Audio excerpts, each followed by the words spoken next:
Welcome back, travelers, to Legendary Lore. I'm Ricky, and this is my magical friend, Joe. Joe, say hi. Now you see it, now you hear it, because we're going to listen to the story of... Who are we listening to today, Ricky? Today, we are listening to the story of Rootha. Rootha! She's a red-blue Prismari student, and she's having some troubles. This is pretty much evident from the opening line. Am I boring you, Miss Squallheart? Reference to Rootha Squallheart. She is in the dean's office, and she is an orc. She is trying to be as delicate as she can because she's an orc and she's in a very pristine area, and her legs are banging up against the table and stuff like that. This is just the life that she lives. She's talking to the Dean of Perfection, of course, and Uvilda.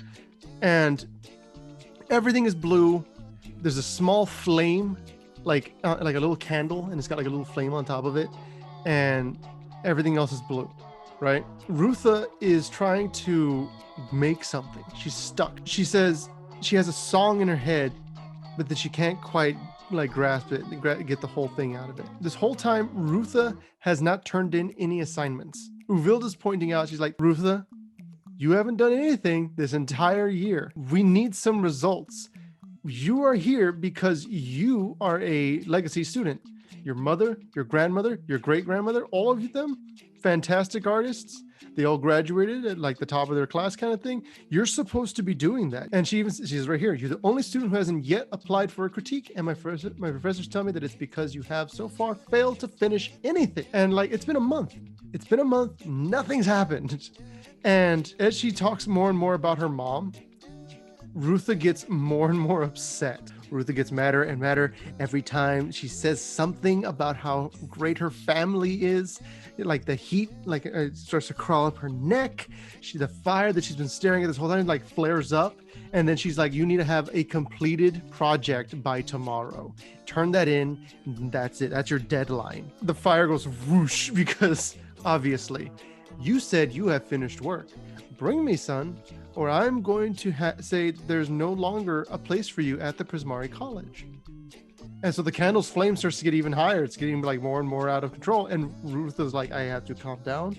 I don't want to blow everything up. I'm about to lose control. I am very, very upset. Y'all gonna make me lose my mind up in here. And then, because there were other candles, but this one candle that she's trying to control explodes, and a person launches out of it. Of course, it's Nasari, the other dean. Nasari comes out, and they go, hello, Dean. Do you make it a habit to lurk in candle flames during student critiques? He goes, call me Nasari. Dean was my father's name. I already love him. Them. And so, and obviously, and she's like, wait, really? He goes, no, obviously not. But I'm not, he goes, I'm not sure why I said that. Regardless, call me Nasari. A freak don't stand on ceremony. Basically, the reason that Nasari was in the candle was because he found her interesting. And he says that if she ever wants any help, that they are willing to help them. Quick aside, Nasari being an Efrit is genderless. They're genderless. And Rootha is like, I don't need anyone's help. I want to go. I want to get out of here. Everything is frustrating me. And you guys just keep telling me how much of a failure I am. And I just want to be able to do my work, try to get something made. And I don't want to be compared to my family anymore. She's basically done. And Nasari tells her this: I know your family's magic boasts a signature style, but I don't think it suits you. You're not cut out for what your family does. And she gets really upset. And he says, there's wild magic in you. She starts to think of green leaves, blue sky, rage, blood, a scream, a giddy euphoria bursting through her veins. It turns out that she had done something. There's kind of just this reference. She's done something. She gets to her room. It turns out that Prismari students get 2 rooms. Most of them only get a living space. Obviously, Will and Rowan, they had to share their space, right? But because the fact that she's Prismari, she has a studio, which is epic. And her studio is overlooking the Opus Walk. So she's actually able to look out and see all these different things. And so as she described, she like gets herself a drink, starts singing this old song her mom used to sing to herself, and she starts trying to think of a way that she can just run away from everything. And she's looking at all her paintings, generic landscapes, portraits, half-finished statues. It's just a bunch of paintbrushes and drafting paper, and it's nothing matters that she made, right? And then she looks at one, and it's this like a deep, cool blue. It's just like a wave frozen mid-splash. She had filled a bucket of water, poured it onto the studio floor, and froze it as it splashed back at her. Mm-hmm. And she thinks about her mom. And her mom would make these giant water and ice-based sculptures. And Rootha doesn't have that kind of she's not that delicate touch, right? Like her mother and all the other ones before her. And so she's just kind of done. She doesn't know what to do. She's laying on the floor and she's frustrated. And there's a person at her door. Felisa shows up and she's like, hey. Oh, Felisa. I heard Fraley's at first, and I'm just like, wait, that's a dead person. Felisa makes sense. So Felisa shows up, and she's like, are you going to invite me in? Which is funny, because she's a vampire. She's a vampire. And she's I love that. Oh my god, I love Felisa so much. So her full name is Felisa Fang, and she's in her dress and everything, and she's all fancy. She's got a slender neck and pointy ears and all that stuff. She's a vampire. And so it turns out one of her big things is that she's friends with Rootha. But since they chose their colleges, they had gone their separate ways, obviously. But the problem is that Felisa's kind of like trying to encourage Rootha. She sees she's in a hard place, so she's kind of like flirting with her. She's encouraging her. She's complimenting her. She's doing all that stuff. And Rootha starts to like kind of feel like, okay, that I can feel it. I can feel the inspiration kind of hitting me. Then she realizes Felisa's a vainglory. Her whole ability, her whole magic is using words to make people want to do things, to encourage people. It's encouragement magic. And she gets really upset about that. Rootha gets furious. And she basically kicks Felisa out because she felt like she was being manipulated. And admittedly, I guess, it could be considered manipulation. It's encouragement, but it's a form of manipulation. And so when she kicks out Felisa, she also destroys the ice sculpture that she had been working on because she's just upset. She looks at it, she hates it, she destroys it. She's thinking, I have nothing left. She goes down the Opus Walk and she's looking and she sees her mom's stuff. She's looking at her mother's work. And as she's looking at this ice sculpture, she thinks to herself, this is nothing. I'm nothing. All I created was trash. But I could just as easily turn her masterpiece into a puddle of water. And she's thinking about it and she's like contemplating it. And then Nasari just shows up, puts his hand on her wrist and is like, hey, don't do that. She goes, were you following me? Nasari goes, yes. Oh. She wasn't expecting honesty. She was not expecting it without admonishment. And like, he didn't say it's a good thing I was following you or anything like that. She says, did you set Felisa on me? And Nasari's like, I don't know who that is. Like, they just went on their own accord. They were just genuinely your friends. They're like, it's also possible Uvilda did that because that's definitely something that she would do. I like this line. She says, I don't like having my emotions toyed with. Nasari responds, nobody does. Nasari's just, they're red, obviously. And they're all about the emotional expression of things. But they're so genuine. They're not trying to trick you. They're just saying words as they mean. You know what I mean? Like a bluntness. Yeah. Which makes sense when your magnum opus was an earthquake. That bluntness would kind of be a thing that you're known for. So Nasari is trying to get create a connection with Rootha, right? And they're kind of talking and they're working through it and they're talking about how the Squall Hearts have given a lot of donations and all this other stuff. And how basically Rootha's just there because of her parents, because of her lineage. And Nasari is completely aware of that. And then Nasari is like, can I tell you a secret? And she's like, I guess I'm not great with secrets. He goes, that's all right. I trust you. They tap a finger against their mouth, miming a whisper. I never liked your mother. Oh, snap. And then she's like, what? No, what? But she's a genius. Do you know how much one of her paintings go for? And Nasari just sticks out their tongue. Is like, yeah, sure. But the woman herself, no offense to your family, she was always stuck up and prickly in my class. All grins when she needed you, a blank pane of glass when she didn't. And Rootha really identifies with this because it's like, oh wow, I grew up with that person. That's exactly right. Yeah. And like that's what they like they are able to identify with that. Then it's like a connection is grown because Ruth has experienced that from their mother specifically. And Ruth is like, if I'm not your student and you don't care about my mother, why are you wasting your time on me? And Nasari says, do you know how an earthquake feels? Not the shakes, but the potential before it begins, the taste of the air before a storm, the receding tide before a wave. That's what you feel like to me. The magic that you're doing in your classes, clean, tidy, ordered magic, it doesn't suit you.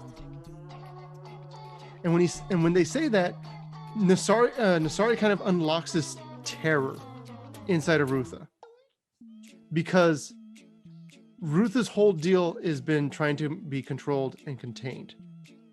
And she reveals that when she was 8, a young orc, she had big hands, big feet, and a lot of magic and a terrible temper. She would throw things and break things and scream. It's a kid, but she had this powerful magic. And so one of her brothers, the youngest, named Tomlin, she got mad at him. She said, I was so angry I wanted to hurt him. And I did. It felt good, right. Like it was what I was meant to be doing. He survived, he's fine. But I lost all that trust. No one in my family would let their kids anywhere near me. So while my brothers and sisters were out in the woods, running around, I was inside, being taught to control my magic. Even if it doesn't come naturally, I can do it. I have done it until now.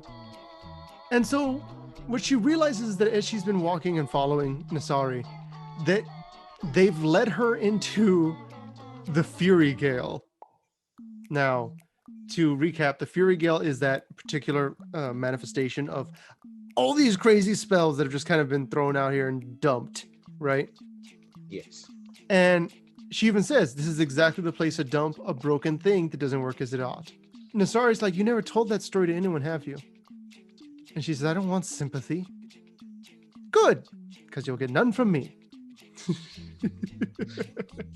I love Nasari. You think you're the only mage with a story like that? Magic isn't a clean discipline. On the contrary, many let it ruin them, like you've done here. You made one mistake and you vanished into yourself.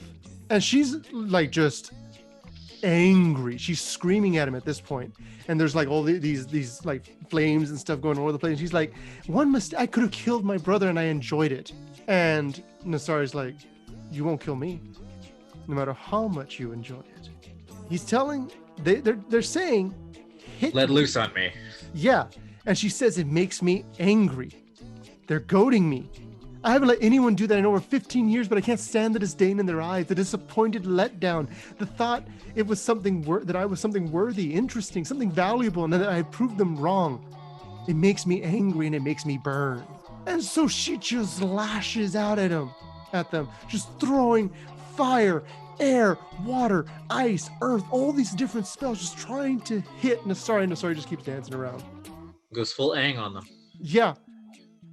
And she's throwing all these things. Nothing is hitting them. She's burned out. And she collapses. And she realizes she just attacked a dean, which obviously you're not supposed to do. And they say, get up. Super calm. Get up. And she's like, I attacked you. I told you to. That doesn't matter. And he's like, and they go, I'm not going to throw you out of Prismari, Rootha Squallheart. And neither is Dina Lavilda. If you want to leave, you have to do that yourself. And she looks up, and silhouetted against the discharge of her magic still hanging in the air. Throughout her life, all anyone has ever offered her is vague encouragement and methods of control. But Nasari offers her a hand up over the rope into the Fury Gale. And she's like, I still don't have a project for Lavilda anyways. So like, this is all pointless. Nasari's like, you don't have anything. and then they look at the mass of magic that she just threw at Nasari that is now like tangled up in a knot. That doesn't look like nothing. And she's like, yeah, that's not art, that's a tantrum. And then that's when Nasari's like, do you know what my first project was? An earthquake. And as they say that, she looks at this mass, right? And she looks at the magic that she created, and she tries to look at the rhythm of it. There's always a rhythm to everything. And I've said that many times in the past. And as she's looking at it, she's like, I can't bring this to Uvilda. And they're like, of course not. I just told you aren't leaving as long as you still want to stay, because she is not your advisor anymore. I am, and I say you pass. And he's like, and I'll deal with Uvilda when she gets upset about it. The reason that this happens is because when she looks at this form, remember how she had that song in her head? Yeah. She takes that song and she starts to pull at the magic in front of her, and starts to kind of sculpt what she's seeing to that music. And she starts to give it some shape of form.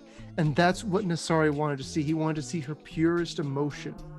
Her anger, her rage, her fury, all thrown out there for everyone to see, but then given shape by the love and the memory of her mother, the good side and the bad side of what she felt. And finding that middle ground, and that the beauty that is in there in between those emotions. And she says, why are you doing this for me? I'm not exceptional. I'm not unique. He goes, but you're one of mine. The magic inside you is what I am made of, body and soul, and I will not let it burn itself away to nothing. And she says, I'm not worth that. Maybe not, but I have a head for long-term investments. And that is the end of the Prismari story. Joe, how do you feel? I love everything about it. I remember reading that story for the first time and getting slightly teary-eyed because of just how powerful it was, because it's about Nasari. Yeah, and Nasari is such a good mentor because they're able to find what they needed to tap into the emotion of that person. And obviously Rootha was someone who had a ton of that fire and passion, red blue obviously, but they had shut themselves down kind of thing. They had kind of tried to put up these walls around who they actually were and try to control it because that's what their family wanted them to do. And Nasari was like, you need to just kind of let it out. And if that's going to take a little bit of goading and a little bit of breaking you down kind of thing, as opposed to kind of just pushing you away, then that was what it was going to take, because they could see the potential. Sorry, so cool. And Ruth is awesome. And it really brings to life, just like art is magic. Yes. And magic is art for this college. Yes. It really brings this college to a new light. That's really cool. Yes, it is. It's so good. It's so cool. And that's one of the things I like about, I know this is running a bit long, but I just want to say at the end of this, that's what I love about the colleges, is that there's these two facets to each of them. And so even if you feel connected to one, like I feel Silverquill's both sides very strongly, but the red sides of the Prismari and the Lorehold, I also feel very strong for. I feel very strongly towards them. And it's just, I love the story. The other stories that you're going to run into, they're not exactly this level of emotionality, but they are of this caliber of writing. Thank you guys for watching. Joe, go ahead and take us out. Roll it out. We're going to go ahead and catch you guys next time. We're back to the main story. We're doing like 1-in-1 here, so don't miss it. See where we are with Luca and everything. And leave a like if you like the video. Subscribe. Let us know. Would you rather have Uvilda or Nasari? Yeah, as a person, I actually gravitate more towards Nasari, but I realize some people would like more of the order and perfection of Uvilda as a mentor. So let us know in the comments.